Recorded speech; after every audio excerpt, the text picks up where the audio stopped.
The San Antonio Spurs aren't just rising. Victor Wembanyama is turning this team into a nightmare the NBA may be too late to stop. What don't make them legit title contenders? Hey, can y'all do me a favor? Can y'all draw up a game plan to stop Wemby offensively? Not me. I'll wait, because you can't. There's not one. Can you do me a favor and ask me? They play high-level basketball on both ends of the floor, well coached, and they have old souls. They're not young. They have old souls. They want to win now, and they're legit title contenders. They check all the boxes. The Spurs have won 9 games in a row. A 15-point W tonight against the Chicago Bulls. This is one of the hottest teams in the association. Victor Wembanyama with one of the fastest double-doubles in NBA history.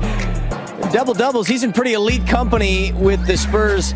Nobody's catching the Iceman. I don't know about George Gervin. That's the real Iceman, by the way, too. He's got 67 40-point games in a Spurs jersey. Number 2, the Admiral, Mike Mitchell, number 3. And obviously, Victor's double-double here tonight. 41 points. Obviously, it was probably to be expected. I don't know about a performance like this, but especially with the Bulls missing a lot of size on the interior. Their tallest starter was Matas Buzelis at 6'8". Victor feasting in the interior. The stat line certainly living up to it. Jacob Toby and Sean Elliott. I think Victor probably putting a little late case for the MVP voters, no? I think so. He loves playing against the Bulls. 38 points November 10th in Chicago. That game winner with about 30 seconds left from 3 for the win. And then tonight, 41 points.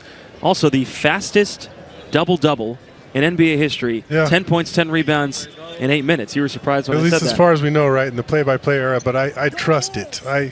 It's Victor. I guess it's Victor, so yeah. Bill Russell or Wilt could have done it back in the 60s. We don't know, but I trust it, and Victor, I want to see some more dominating performances from Victor down the stretch, just to bolster his case. Since Victor's been here, you've been calling for his teammates to give him the basketball when he's in there, make his time worthwhile. I think they did a good job of that tonight. Safe travels this week to the West Coast. Spurs, big winners this evening. That's 9 in a row for San Antonio as they close out the month of March in the best way possible. How about a home sandwich?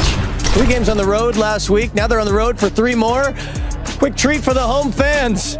This was 2 of 41. No. And 11 boards a night as well. With that level of brilliance, Victor has helped lead the Spurs to a dominant run since February 1st. San Antonio has won 24 of 26 games, which is the best mark in the league during that span. It's also tied for the best 26-game stretch in franchise history, which says a lot. And the Spurs have taken that show on the road in a big way. San Antonio's won 4 straight road games by at least 25 points.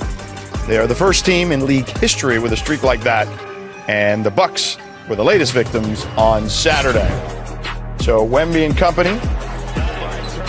Let's start with this one. Some two-man action. Champagny finds Wemby. Hey! And Castle with the finish. Honestly, best passing big man San Antonio's ever had. What? Here goes Wemby. Muscling one up off the glass. You okay, Joe? A few minutes later, Castle in attack mode. Oh, I'm so much stronger. I'm bigger than you. He's so tough, man, that kid. Gotta get that baby out the street. Get that baby out the street. Who baby is that?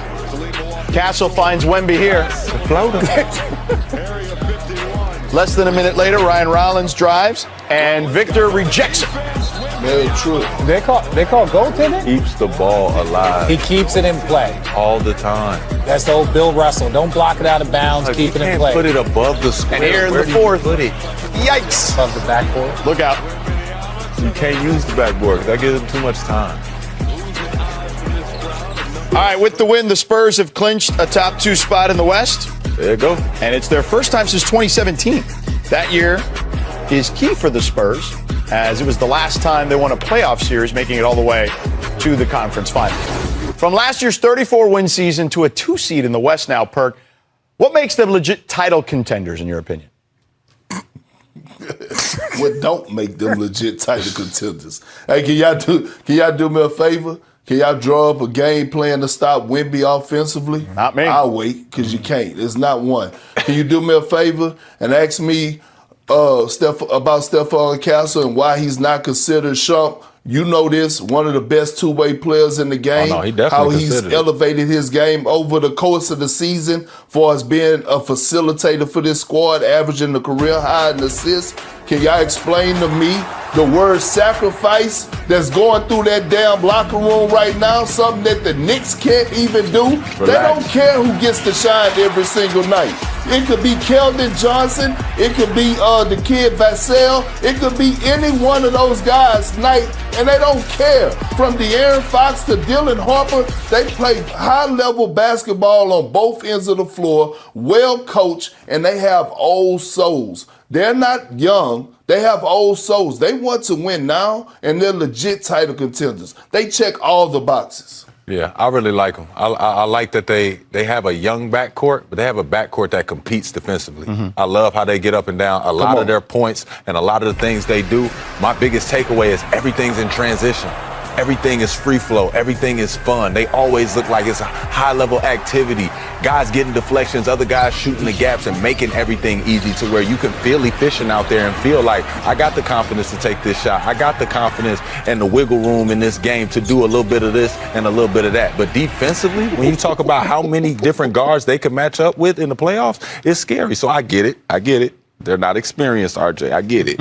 But they haven't experienced, people haven't experienced this level of defense from these athletic guards. The only thing I'm saying is I believe in them. You do. I just haven't seen it yet. Fair. And this is their first opportunity to show it. The last team to not make the postseason and then go on to win a championship the next year is the Golden State Warriors. With Steph and Clay came back, Draymond Green. But it was easy because I just wanted to tell you who it was. I know, but I just wanted to just refresh you. All right. They had experience. They had done it before. Yes. They had done it multiple times before. Right. So now we're going to say a team that is uber talented. You're talking about the 2022 Warriors, just for people's clarification. They did make the postseason Correct. and then won a championship. Correct. So they were an experienced group that had a bunch of injuries, came back the next year. This team is still new. So I'm looking forward to how they do it. You talked about being a free-flowing, in transition team. They do so much stuff. Well, we know this. In that postseason, the game is going to slow down. You're going to have your key shots. That's the one thing for me. The next growth for Wemby is, can he come up with that Dirk shot? The Jokic on the elbow. I thought he showed it. The Luka going left. There are certain things that when you put great players, all right, it's winning time. We know what Shea's going to do in winning time in the postseason. We know what Jokic is going to do. Steph, we know what their formula is, and then it's about execution and trying to stop it. Wemby, you just don't know what it is yet. We don't know what it is, but we're waiting to find out. That's the part I'm excited about. We're excited about it, but I don't want it to be talked about as if we don't realize, like, hey, G, he just got to get in the playoffs so we know at the end of this who we walking into the timeout like. Agreed. Did you have a signature move at 22? I just dunked. That was it. Ran as fast as I could. Catch it from J. Kidd. Burke? Hey, listen, I can understand, Richard, your concerns from an offensive end, but when you have something like that we've never seen before defensively, see, he erases so many mistakes. Damn it, if I was on the Spurs, I would be a great perimeter defender because Let's calm down. Let's calm down. No, but hold on, but Richard, hear me out though. When he unlocks for guys on the perimeter, he allows them to apply pressure. He allows them to be more aggressive because it's his ability to be able to cover ground, cover space, and protect that damn basket at the highest level in the NBA. So the one thing I'm not concerned about, their defense is going to be there. All they got to continue to do is be more experienced offensively. I don't think that's going to be a problem. Let's go to the West now. The biggest threat to the Thunder and the Spurs. So eliminate the 1 and 2 seed in the Thunder and Spurs. The biggest threat in the West. Stephen A., who you got? I'm going to go with the Los Angeles Lakers. I'm going to go with the Los Angeles Lakers. I think that Luka Doncic playing the way that he's playing, LeBron James sacrificing himself and doing whatever it takes to win, Austin Reeves really elevating as, excuse my language, a bad white boy. He can play, okay? He can put the ball in the hole. I just love what I'm seeing from the Los Angeles Lakers and how the team is rallying around them. Are they elite defensively? No. Do they get bench production the way that they should? No, they do not. They're the second worst defensive productive team off the bench in the league behind the Houston Rockets. But LeBron has really, I think the greatest case for his GOAT status, even though he ain't getting it from me, it's always going to be Michael Jordan. I think this year, what he has done in terms of being a guy on a Mount Rushmore and willing to be deferential to the likes of Luka Doncic and Austin Reeves, willing to be a third option, willing to be somebody that's just there to do whatever you need him to do on a particular night in order to win basketball games for you, and showing that kind of leadership. I can't say enough about what he has done, and I think that you see the rest of the team rallying around those guys. The Los Angeles Lakers, you got to take them out. Because guess what? They can score on anybody. And if they can score on anybody, they can make you tight offensively. And they could compromise your level of success. I see the chances of that happening, that being slimmer against OKC than San Antonio. But nevertheless, the Los Angeles Lakers are a bona fide threat. I expect them to get to the Western Conference semifinals against the Spurs. And I expect that to be a Game 7 in San Antonio between the Lakers and the Spurs. That would be something. Shay, I'm not going to answer the Lakers here, but I reserve the right to revisit that in a week because the Lakers play the Thunder twice coming up here. And the Thunder are highly incentivized to go full out in those games because they need that. They want that number 1 seed. And the Lakers are obviously trying to defend the number 3. So I think those games will be very telling. I'm going to say Denver. And I don't feel great about it, Stephen A. I'm not really saying it with my chest because Denver defensively just hasn't been there. They're a bottom 10 defensive team. They've been a bottom 10 defensive team for most of the season. They've also been injured for most of the season. And they have gotten a little bit better since they've gotten Aaron Gordon and Peyton Watson back, 2 very important versatile defenders for them.